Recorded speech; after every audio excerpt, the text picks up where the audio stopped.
My mother-in-law poisoned my food to prove my deadly allergy was fake. My last shred of patience died right there. I've been allergic to shellfish my whole life. The kind where my throat closes up and I need an EpiPen within minutes or I could die. When I met my husband James, I told him on our second date because restaurants were always tricky, and I needed him to understand why I had to ask so many questions about ingredients. He was great about it, always double-checking menus, carrying backup EpiPens, making sure restaurants knew about my allergy. His mother Linda was a different story. From the moment James told her about my allergy, she rolled her eyes and said young people nowadays all claimed allergies for attention. She said in her day nobody had allergies and everyone was fine. I showed her my medical alert bracelet, my prescription papers, even offered to have my allergist talk to her. She waved it all away, saying doctors would diagnose anything for money. The first few family dinners were tense. Linda would make elaborate seafood dishes, then act offended when I couldn't eat them. She'd say she forgot about my fake allergy and make something else while sighing dramatically. James would bring safe food for me, but Linda would call it insulting to bring outside food to her table. She started saying I was using allergies to control James, to make myself special, to get attention at every meal. She'd tell anyone who'd listen that I was ruining family dinners with my pickiness. Then she started testing me. She'd swear something was safe, then mention after I'd eaten it that there might have been shrimp paste in the sauce, but since I didn't react, I must be cured. I'd panic, take Benadryl, and watch for symptoms while she laughed about me being dramatic. James would get angry, but Linda would cry that she was just trying to help me get over my mental block about seafood. She started hiding seafood in things, tiny amounts at first. She'd grind up dried shrimp and put it in seasonings, use oyster sauce in vegetables, sneak fish sauce into marinades. Each time I'd feel my throat getting itchy, my lips tingling, and I'd have to take Benadryl immediately. Linda would say it was psychosomatic because if I really had an allergy, I'd be in the hospital. She didn't understand that the tiny amounts were just below my threshold for anaphylaxis, but still causing reactions. James caught her once adding something to my plate, and she said it was just extra seasoning. We stopped going to her house for dinner, but she'd bring food to our place, always insisting she made it specially for me. I stopped eating anything she made. She told the whole family I was refusing her food to be spiteful. At James's birthday dinner at a restaurant, Linda insisted on ordering for everyone, saying she knew the menu best. She ordered me a pasta dish, swearing it was safe. The waiter confirmed no shellfish. I was hungry and tired of fighting, so I ate it. Within minutes, my throat started closing. James stabbed me with the EpiPen while calling 911. At the hospital, the doctor said I'd ingested concentrated shellfish extract, enough to kill someone with my level of allergy if not for the immediate EpiPen. Linda arrived at the hospital playing the concerned mother-in-law, but the nurse was suspicious. She asked how shellfish extract ended up in a supposedly safe dish. Linda said the restaurant must have made a mistake, but the restaurant manager had come to the hospital with the security footage because they were terrified of being sued. The video showed Linda at the table alone for a few minutes while we were in the bathroom. She'd pulled a small bottle from her purse and poured it into my food. The manager had kept the plate for testing after we left in the ambulance. The police were called. Linda tried to say it was just fish sauce for flavor, that she didn't know it would hurt me. The officer asked why she brought fish sauce to a restaurant. She said she always carried seasonings. He asked to see her purse and they couldn't believe what they found. Officer Lorraine Boyd reached into Linda's purse right there in the hospital hallway. She pulled out 3 small bottles, the kind with medical labels and precise measurements. The officer held them up to the light and her whole face changed. She found concentrated shellfish extract, the pharmaceutical grade kind they use in allergy testing labs. Linda started backing up, but the officer kept digging through the purse. She pulled out a spiral notebook with a blue cover. Officer Boyd flipped through the pages and I watched her expression get harder with each one. The notebook had dates going back 2 years. Each entry described my reactions to food Linda had given me. One said tiny amount in sauce. Subject showed mild reaction, proving psychological component. Another said increased dose in marinade. Subject took antihistamine but no hospital visit, confirming mental block theory. There were at least 20 entries documenting how Linda had been poisoning me systematically to prove I was faking. The officer looked up at Linda with disgust. Linda's face crumpled and tears started rolling down her cheeks. She reached for the notebook, but Officer Boyd pulled it back. Linda said she was trying to help me overcome my mental block about seafood. She said exposure therapy works for phobias and she'd read about it online. Officer Boyd cut her off mid-sentence. The officer said this wasn't a phobia. It was a documented medical condition with years of records. She said what Linda did constituted attempted murder. Linda gasped like she'd been slapped. Officer Boyd pulled out handcuffs and told Linda to turn around. Linda started sobbing and saying this was all a misunderstanding. She said she never meant to hurt anyone. Officer Boyd didn't care. She snapped the cuffs on Linda's wrists while reading her rights. I watched from my hospital room doorway as they walked Linda down the hallway. Linda kept turning back to look at me, her face red and streaming with tears. She kept saying I was misunderstood over and over. Other patients and nurses stopped to stare. James stood next to me with his arm around my waist. I could feel him shaking. James came back into my room after they took Linda away. He pulled the chair right up next to my bed and sat down. He took my hand in both of his and just held it. His hands were cold and trembling. I could see his whole face had collapsed. His eyes were red and wet. He said he should have protected me better. He said he should have cut his mother off years ago when the testing started. His voice kept breaking. I was still shaky from the EpiPen and my throat felt raw. My whole body ached from the reaction, but I squeezed his hand and told him this wasn't his fault. I said his mother was an adult who made her own choices. He shook his head. He said he knew she was testing me and he didn't do enough to stop it. I reminded him we stopped going to her house. We stopped eating her food. He said it wasn't enough because she still found a way to hurt me. I didn't know what else to say, so I just held his hand while he cried. The nurse came in around midnight to check my vitals. She said the doctor wanted to keep me overnight for observation. She explained that I'd ingested a really concentrated dose. My blood pressure was still high and my breathing was still a little rough. The doctor came in an hour later with my chart. She sat on the edge of my bed and went through everything. She said the amount Linda used could have killed me within minutes. She said if James hadn't used the EpiPen immediately, I wouldn't have made it to the hospital. That made my stomach drop. She kept talking. She said my body had been exposed to repeated small doses over 2 years. She said that kind of exposure can make allergies worse instead of better. She said I'd probably have increased sensitivity to shellfish now. She said I might need to carry 2 EpiPens instead of 1. I wanted to scream. Linda had literally made my medical condition worse with her testing. The doctor prescribed me new EpiPens and stronger antihistamines. She said I needed to be extra careful from now on. I woke up the next morning to my sister Catalina bursting through the door. She'd driven 4 hours overnight to get to the hospital. She took one look at me in the bed with the IV still in my arm and started crying. Then she got angry. Her face turned red and she started pacing. She said she never trusted Linda from day one. She said Linda always gave her bad vibes. She asked why I didn't tell her how bad the testing had gotten. I felt embarrassed admitting it. I said I was trying to keep the peace for James's sake now that I almost died. I knew she was right. I'd let Linda abuse me for 2 years because I didn't want to cause family problems. Catalina sat down in the chair James had been using. She said from now on I needed to tell her everything. She said she didn't care about keeping peace with people who tried to kill me. I promised I would. She stayed with me all day while James went home to shower and change clothes. 3 days later, I got a call from someone named Blake McCarthy. He said he was the district attorney handling Linda's case. He wanted to meet with James and me to discuss the charges. We drove to his office downtown. Blake was younger than I expected, maybe 40, with a sharp suit and tired eyes. He had all the evidence spread out on his conference table. He showed us the notebook, the bottles, photos of the restaurant security footage. He said they were filing charges of attempted murder and assault with a deadly weapon. He explained that the notebook showed clear planning over time. The pharmaceutical-grade shellfish extract showed intent to harm. He said the case was strong enough that he felt confident about getting a conviction. He asked if we had any questions. James asked how long Linda could go to prison.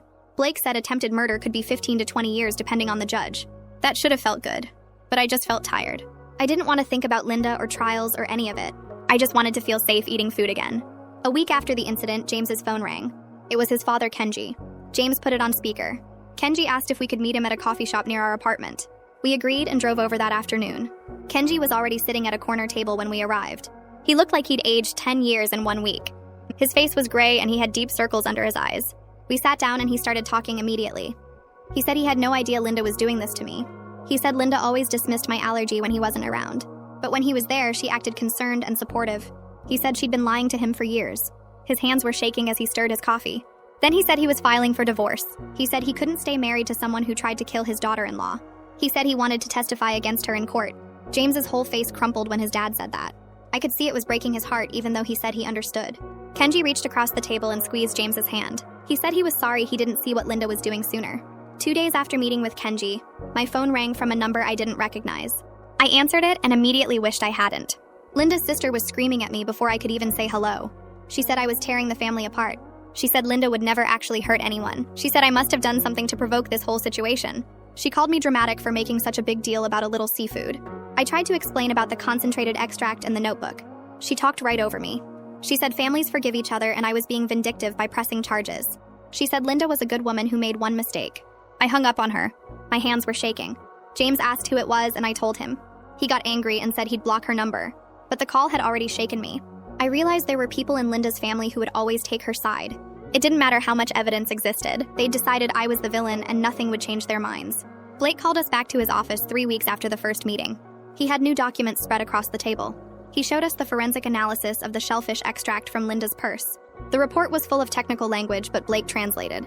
He said it was medical-grade concentrated allergen, the kind that costs hundreds of dollars per bottle, the kind you have to order from specialty medical suppliers. You can't just buy it at a store. Linda had to actively search for it online. She had to pay for expedited shipping. She had to sign forms confirming she understood what it was. Blake said this proved the poisoning wasn't some quick decision. It was a planned attack. Linda had spent time and money to get something that could kill me. She'd researched where to buy it. She'd waited for the right opportunity to use it. The forensic report made everything feel more real and more horrible. This wasn't a confused old woman making a mistake. This was someone who planned to hurt me. I tried to go back to normal life after leaving the hospital, but everything felt wrong. I'd make myself lunch and then stare at it for 20 minutes. My heart would start racing. My hands would shake. I couldn't make myself take a bite of anything I hadn't personally prepared from scratch. Even then, I'd panic. James would order takeout and I'd refuse to eat it. I lost 8 pounds in 2 weeks. James called my doctor and explained what was happening. She recommended a therapist named Summer Castillo who specialized in trauma. I met Summer at her office the following week. She had a calm voice and didn't make me feel crazy. She said what I was experiencing was a normal trauma response to being poisoned. She said my brain was trying to protect me by making me afraid of food. She taught me breathing exercises for when the panic started. She explained that my hypervigilance made sense given what happened, but she said we needed to work on not letting it control my whole life. She gave me homework assignments like eating 1 meal prepared by James each week. She said we'd work up slowly to eating in restaurants of thing. James spent 3 days calling every family member he could think of. His cousin picked up on the first ring. She remembered that dinner 2 years ago like it was yesterday. Linda had made this special sauce she swore was safe for people with tomato sensitivity. The cousin ate it because Linda kept insisting it was fine. Within an hour, she was covered in hives and her face had swollen up. Linda acted shocked and said the restaurant must have mislabeled the tomato paste she bought. But the cousin found the empty can in the trash later. It had tomatoes listed right there on the front. She thought maybe Linda made an honest mistake reading the label. Now she realized Linda knew exactly what she was doing. James called his uncle next. The uncle told him about his girlfriend who had a severe dairy allergy. Linda made her a special dessert at Thanksgiving. The girlfriend ended up in the emergency room with her throat closing. Linda cried and said she forgot about the cream cheese. But James's uncle found the empty cream cheese container hidden at the bottom of the trash under other garbage, like Linda was trying to hide it. James made a list of 7 different people over 5 years. Every single one had an allergy or food sensitivity that Linda decided was fake. Every single one ended up sick after eating something Linda prepared. Some just got mild reactions. Others ended up in the hospital. I was just the one who finally had enough proof to nail her. The preliminary hearing happened 6 weeks after I got poisoned. The courthouse smelled like floor cleaner and old paper. I had to sit in the witness chair and tell the whole story again. Linda sat at the defense table in a nice blue dress looking like somebody's sweet grandma. Her lawyer stood up when it was his turn. He smiled at me like we were old friends. He asked if I had a history of being dramatic about my allergy. I said no. He asked if I'd ever exaggerated symptoms for attention. Blake stood up fast and objected. The judge agreed and told the lawyer to move on. The lawyer asked if I had any reason to be vindictive toward Linda. I said she'd been trying to poison me for 2 years. He said that sounded extreme. I said she literally poisoned me with concentrated shellfish extract. Blake presented my medical records going back to when I was 6 years old. 3 different times I'd ended up hospitalized from accidental shellfish exposure. Once from cross-contamination at a restaurant. Once from a friend's mom who didn't believe me about the allergy. Once from food at a school event. The records showed my throat closing, my blood pressure dropping, the EpiPen injections, the hospital stays. Everything matched what happened at James's birthday dinner. The defense lawyer stood up again after Blake sat down. He said Linda was a confused older woman who didn't understand how serious my condition was. He said she thought she was helping me overcome a mental block about seafood. He said she never intended to cause real harm. Blake waited until he was done talking. Then Blake asked the judge if he could play a video. The bailiff set up a laptop on a table where everyone could see. Blake played the security footage from the restaurant. The video showed our whole table, me and James getting up to go to the bathroom together. Linda sitting alone at the table for maybe 3 minutes. She looked around twice to make sure nobody was watching. Then she pulled a small bottle from her purse. She unscrewed the cap. She poured liquid from the bottle into my pasta. She stirred it with my fork. She put the bottle back in her purse. She looked around again. Then she sat back and waited for us to return. The judge watched the whole thing without saying anything. When the video ended, he looked at Linda for a long time. Then he said the video showed clear premeditation. He said Linda knew exactly what she was doing and took steps to hide it. He said anyone who would do this represented a danger to other people. He ordered Linda held without bail until trial. Linda started crying and saying it wasn't fair. Her lawyer tried to argue, but the judge was done listening. The bailiff took Linda away through a side door. James and I started couples therapy 2 weeks after the hearing. We sat in Summer's office on a gray couch that was supposed to be comfortable but wasn't. James kept saying he should have protected me better. He kept saying he should have cut his mother off years ago. I wanted to comfort him, but I was also angry. I was the one who almost died. I was the one who couldn't eat without panicking. But somehow I was spending half our sessions making James feel better about his guilt. Summer stopped us after the 3rd session went that way. She said we were both victims of Linda's abuse, but in different ways. She said James's guilt was real and valid. But she also said it couldn't become my job to manage his feelings when I was trying to survive my own trauma. She taught us how to support each other without drowning together. James learned to process his guilt in individual therapy instead of dumping it on me. I learned to tell him when I needed support instead of trying to be strong all the time. It helped. Slowly. Blake called us to his office 3 weeks after the hearing. He had a thick folder on his desk. He said the forensic psychologist finished evaluating Linda. The report was 40 pages long, but Blake gave us the summary. Linda had narcissistic personality disorder. She genuinely believed she was helping people overcome fake limitations. The psychologist said Linda couldn't understand that other people's medical conditions were real. She'd never experienced severe allergies herself. In her mind, that meant nobody else could have them either. Her need to be right about everything overrode any empathy or concern for other people's safety. The psychologist said Linda would never accept responsibility for what she did.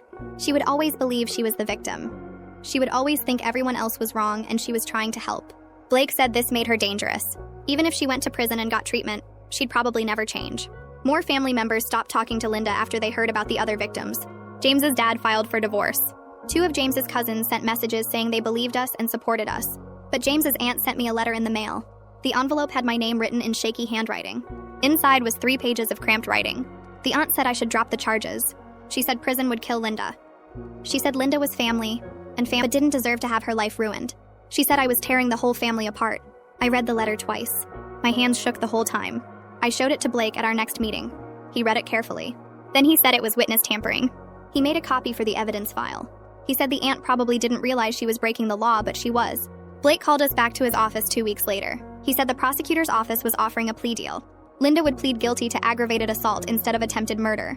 She'd serve 5 to 8 years with mandatory psychiatric treatment. Blake said the deal would save us from going through a trial. It would be over faster.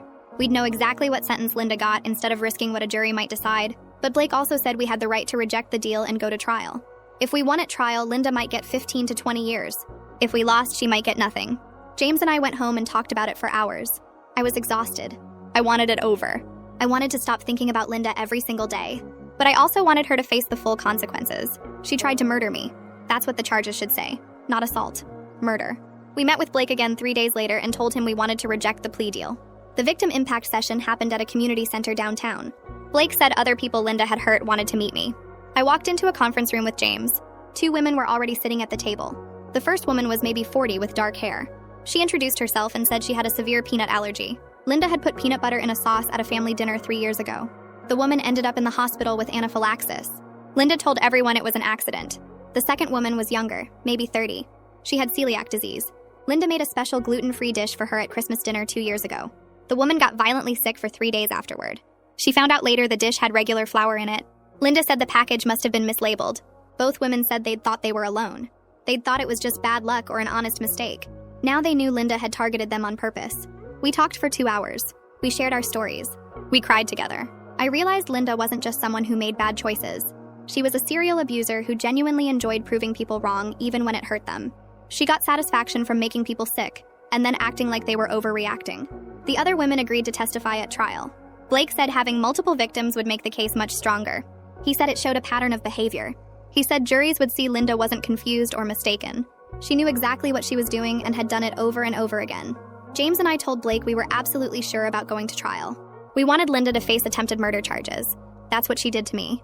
The other victims felt the same way about their cases. Blake warned us the trial would be hard and long, but he said he felt confident about getting a conviction now. The trial started on a Monday morning in October. The courtroom was smaller than I expected. The jury sat in 2 rows along one wall. Linda sat at the defense table in a different nice dress. She looked at me once when I walked in. Her face showed nothing. The trial lasted 2 weeks. Blake called witness after witness. My doctor testified about my medical history. The restaurant manager testified about the security footage. The forensic specialist testified about the pharmaceutical-grade shellfish extract. Each of the other victims testified about what Linda did to them. I testified for 6 hours over 2 days. The defense lawyer tried everything. He said Linda was a confused grandmother who didn't understand. He said she was mentally ill and couldn't help her behavior. He said she never meant real harm. But Blake had the notebook with Linda's detailed notes about testing me.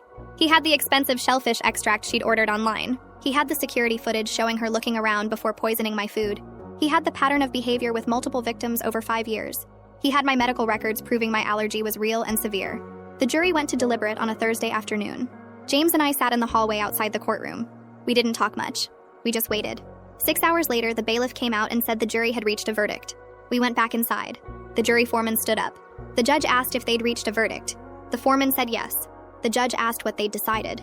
The foreman said guilty of attempted murder. The judge's face stayed hard while he read the sentence. 15 years with parole possible after 10. Mandatory psychiatric treatment for the whole time. He looked straight at Linda and said her complete lack of remorse made her dangerous to others. He said she still insisted she was helping people, which proved she didn't understand what she'd done wrong. Linda jumped up from her chair and screamed across the courtroom that this was my fault. She said I destroyed the family and ruined everyone's lives. The bailiff grabbed her arm, but she kept yelling while they pulled her toward the door. I sat there watching her face twist with anger, and something inside me finally let go. I'd been carrying guilt about pressing charges, about putting James through this, about breaking up his family. But hearing her blame me one more time showed she still didn't get it. She still thought she was the victim. James squeezed my hand and we walked out of the courthouse together. We spent 3 weeks looking at apartments across town. James wanted distance from his mother's side of the family, and I needed a fresh start somewhere that didn't remind me of hospital rooms and court dates. We found a place with big windows and a kitchen where I could see everything I cooked. James got a new job at a company 30 minutes away from his old office. Kenji helped us move and stayed for dinner that first night. He checked every ingredient without me asking, reading labels twice and calling the manufacturer about the pasta sauce. The family split down the middle after the sentencing. Some relatives understood what Linda did and kept in touch. Others thought with the division. I found a support group that met Tuesday nights at a community center downtown. 8 people sat in a circle talking about family members who hurt them. One woman's father was in prison for assault. Another man's brother had stolen everything he owned. They understood the weird grief of losing someone who was still alive. They got why I felt sad about Linda being in prison, even though I knew she needed to be there. Summer kept working with me on the food anxiety. I started calling restaurants ahead of time and talking directly to the chef. I explained my allergy and asked specific questions about ingredients and preparation. Most chefs were great about it. I ate out 3 times in 1 month without panicking. James and I learned to talk about hard things instead of avoiding conflict. We fought sometimes, but we worked through it instead of pretending everything was fine. 1 year after the poisoning, I woke up and realized I felt good. Really good. I'd started a blog about navigating severe allergies and dealing with people who dismissed them. Hundreds of people commented saying they had similar experiences. They thanked me for helping them advocate for themselves. James and I talked about starting a family over breakfast one Saturday morning. I felt confident I could teach kids to set boundaries and protect themselves. Linda was in prison and would be for years. That made James sad sometimes, and I understood. But we both knew it was the only way to keep people safe from her. I carried 2 EpiPens now in a special case. I probably always would. But I wasn't afraid anymore. I was just careful, which is exactly what I should be.